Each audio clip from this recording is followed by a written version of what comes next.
తమిళనాడు రాజకీయాల్లో సంచలన పరిణామం చోటు చేసుకుంది. అన్నాడీఎంకే పార్టీ ఎన్డీఏ కూటమిలో చేరింది. శషబిషలు లేవ్, షరతులు లేవ్, డీఎంకే మీద పోరాడేందుకే పొత్తు అన్నట్లు అమిత్ షా ప్రకటించారు. ఈ పొత్తుతో అరవ రాజకీయాల్లో ఏం జరగబోతోంది? పాలిటిక్స్ ఎలాంటి మలుపులు తీసుకోబోతున్నాయి? మొత్తం మీద అన్నాడీఎంకే తన పట్టుదల నెగ్గించుకుందా?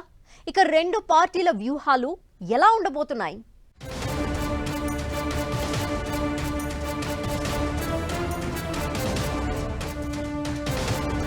తమిళనాడు రాజకీయాల్లో భారీ ట్విస్ట్. ఎన్డీఏలో చేరిన అన్నాడీఎంకే 2026లో కలిసి పోటీ చేయనున్న పార్టీలు. తమిళ రాజకీయం ఏ మలుపు తీసుకోబోతోంది? ఈ పొత్తు ఎవరికి లాభం, ఎవరికి నష్టం? ఎన్నికలకు ఏడాది ముందు నుంచే తమిళ పాలిటిక్స్ రచ్చరేపుతున్నాయి. అధికారం నిలబెట్టుకోవాలని డీఎంకే, గెలవకపోతే పార్టీ ఉనికే ప్రశ్నార్థకమవుతుందనే టెన్షన్లో అన్నాడీఎంకే ఎత్తులకు పై ఎత్తులు వేస్తున్నాయి. ఇలాంటి పరిణామాల మధ్య కీలక పరిణామం చోటు చేసుకుంది. ఏఐఏడీఎంకే ఎన్డీఏ కూటమిలో చేరింది. రెండు పార్టీలు కలిసి రాబోయే అసెంబ్లీ పోతున్నాయని హోంమంత్రి అమిత్ షా స్వయంగా ప్రకటించారు.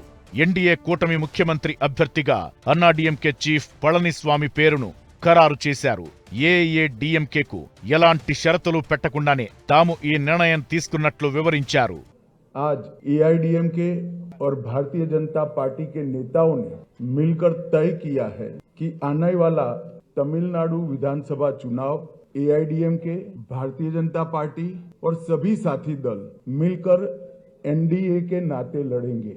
నిజానికి బీజేపీ అన్నాడీఎంకే మధ్య పొత్తులు ఖాయమని ఎప్పట్నుంచో ప్రచారం జరుగుతోంది. ఆ మధ్య పార్టీ సీనియర్లతో కలిసి పళనిస్వామి ఢిల్లీ వెళ్లి అమిత్ షాతో భేటీ కావడం ఈ ప్రచారాన్ని మరింత బలం చేకూర్చింది.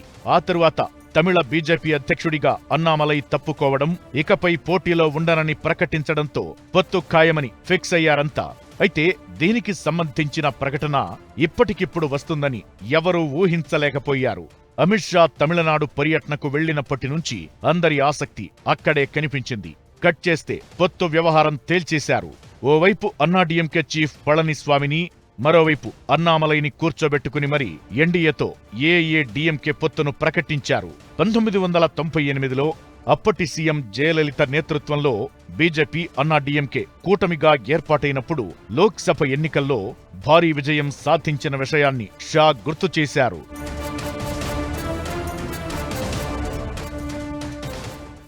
అన్నాడీఎంకే బీజేపీ కలవటం తమిళనాడులో తప్పకుండా ఇంపాక్ట్ ఉంటుంది. ఎందుకంటే ఉన్న ప్రభుత్వానికి ఒపోజిషన్లో ఎక్కువ ఐకమత్యతనం వచ్చే కొద్ది ప్రభుత్వానికి ఎక్కడైనా నష్టం. అన్నిటికంటే ముఖ్యం ఏంటంటే ఈవేళ డిఎంకే మీద ఎంత వ్యతిరేకత ఉన్నది ప్రజల్లో, వాళ్ళు తక్కువ వ్యతిరేకతతో మేనేజ్ చేసుకుంటున్నారు. రెండోది, జయలలిత 2016లో మరణించాక 2021 అసెంబ్లీ ఎలక్షన్స్లో పళనిస్వామి పార్టీ ఏడీఎంకే ఆయన ముఖ్యమంత్రిగా మంచి పర్సెంటేజ్ ఓట్లు వచ్చినాయి బీజేపీతో ఎలయన్స్లో, కానీ సీట్లు సరిపడలేదు. నిజానికి బీజేపీకి అన్నాడీఎంకే పెట్టిన కండిషన్ అన్నామలై మాత్రమే. ఆయన్ను తప్పిస్తే పొత్తుకు సిద్ధమన్నట్లుగా పళనిస్వామి కండిషన్ పెట్టినట్లు చర్చ జరిగింది. అదే నిజమన్నట్లు ఒకప్పుడు అన్నాడీఎంకే ఎమ్మెల్యే అయిన నయనార్ నాగేంద్రన్ కు పార్టీ పగ్గాలు అప్పగించింది బీజేపీ. దీంతో పొత్తు ప్రయాణం సాఫీగా సాగినట్లయింది. జయలలిత మరణం తరువాత అన్నాడీఎంకేలో చీలిక ఏర్పడింది. దీంతో ఆ సమయంలో బీజేపీతో తొలిసారి అన్నాడీఎంకే పొత్తు పెట్టుకుంది. 2019 లోక్సభ ఎన్నికల్లో డీఎంకే ఘన విజయం సాధించింది. దీంతో 2021 అసెంబ్లీ ఎన్నికల సమయానికి బీజేపీకి పళనిస్వామి దూరంగా ఉన్నారు. సైద్ధాంతిక విభేదాలు, ముఖ్యంగా తమిళనాడు బీజేపీ అధ్యక్షుడు అన్నామలై వ్యవహార శైలితో 2023లో బీజేపీతో అన్నాడీఎంకే అధికారికంగా తెగతెంపులు చేసుకుంది. ఇప్పుడు మళ్లీ ఆ పొత్తు చిగురించింది. 2024 లోక్సభ, అసెంబ్లీ ఉప ఎన్నికలతో పాటు స్థానిక సంస్థల ఎన్నికల్లోనూ డీఎంకే తిరుగులేని ఆధిపత్యం ప్రదర్శించింది. ఆ పార్టీ బలంగా కనిపిస్తుండడం, హిందీ ఉద్యమం లాంటి కార్యక్రమాలతో దక్షిణాదికి స్టాలిన్ నాయకుడిగా ఎదుగుతున్న పరిణామాల మధ్య ఈ ఎన్నికల్లో అధికారంలోకి వచ్చి తీరాలని అన్నాడీఎంకే ఫిక్స్ అయింది. కొన్ని షరతులతో బీజేపీతో పొత్తు విషయంపై నిర్ణయం తీసుకున్నట్టు తెలుస్తోంది. 234 అసెంబ్లీ స్థానాలున్న తమిళనాడు అసెంబ్లీకి వచ్చే సంవత్సరం ఎన్నికలు జరగనున్నాయి. తమిళనాడులో ఏఐఏడీఎంకే బీజేపీ పొత్తులకు పెద్ద చరిత్ర ఉంది.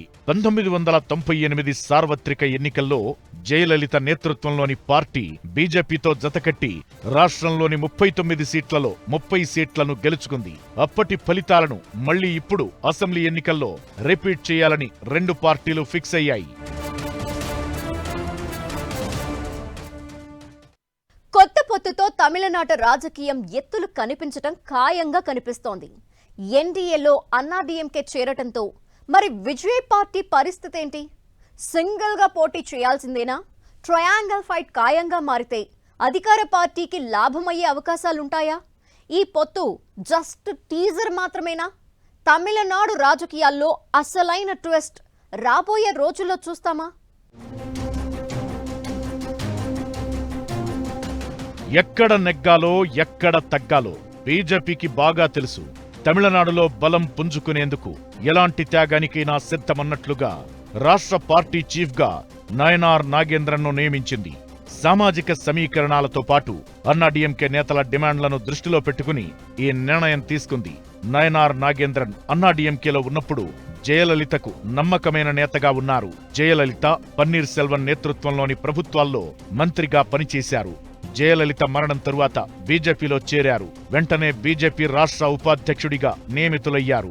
అయితే ఇప్పుడు అన్నాడీఎంకే ఎన్డీఏలో చేరడంతో తమిళనాడులో ట్రయాంగిల్ ఫైట్ ఖాయంగా కనిపిస్తోంది.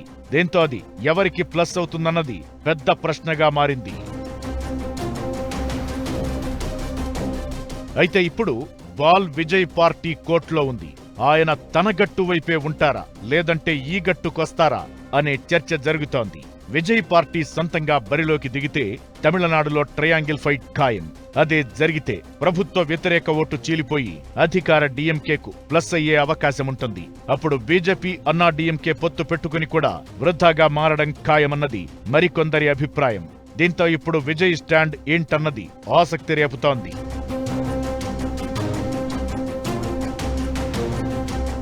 నిజానికి అన్నాడీఎంకే విషయంలో వ్యతిరేకంగా లేకపోయినా బీజేపీ మీద మాత్రం విజయ్ పోరాటం చేస్తున్నారు. త్రిభాషా విధానంతో పాటు లోక్సభ నియోజకవర్గాల పునర్విభజన వ్యవహారంపై కేంద్రంపై చాలాసార్లు బహిరంగంగానే కామెంట్లు చేశారు. అలాంటిదిప్పుడు ఆయన బీజేపీతో కలుస్తారా లేదా అన్నది $1 మిలియన్ ప్రశ్నగా మారింది. ఎప్పుడైతే ఏడీఎంకే బీజేపీతో వెళ్ళిపోయిందో తప్పకుండా ఇప్పుడు విజయ్ పార్టీకి ఒక పెద్ద ఆలోచన. ముందరి నుంచి మేము బీజేపీతో ఏం పట్టించుకోమన్న వ్యక్తి ఇప్పుడు ఆయనకి ఆల్టర్నేటివ్ లేదు. డిఎంకేతో కలవలేదు.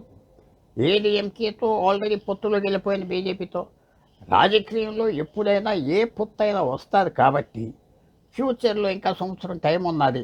ఆయన యాక్టర్గా దిగేడు పాపులారిటీ చూపెట్టుకోవటానికి ఆయనకి కనుక మంచి రిజల్ట్ రాకపోతే పూర్తిగా దెబ్బతింటాడు. కాబట్టి ఆ పొత్తులో జాగ్రత్తగా డిఎంకే బీజేపీలో మనం చెప్పలేం. అయితే 2026 అసెంబ్లీ ఎన్నికల్లో తమ పార్టీ స్వతంత్రంగానే పోటీ చేస్తుందని, ఎలాంటి పొత్తు ఉండదు అంటూ టీవీకే పార్టీ వ్యూహకర్త ప్రశాంత్ కిషోర్ గతంలో ప్రకటించారు. దానికే ఫిక్స్ అవుతారా? అన్నాడీఎంకే నేతలు రంగంలోకి దిగి విజయ్తో మాట్లాడతారా? పొత్తులకు ఒప్పిస్తారా? ఏం జరగబోతోంది? తమిళనాట అసలు ట్విస్టులు త్వరలో చూడబోతున్నామా అనే చర్చ జోరుగా సాగుతోంది.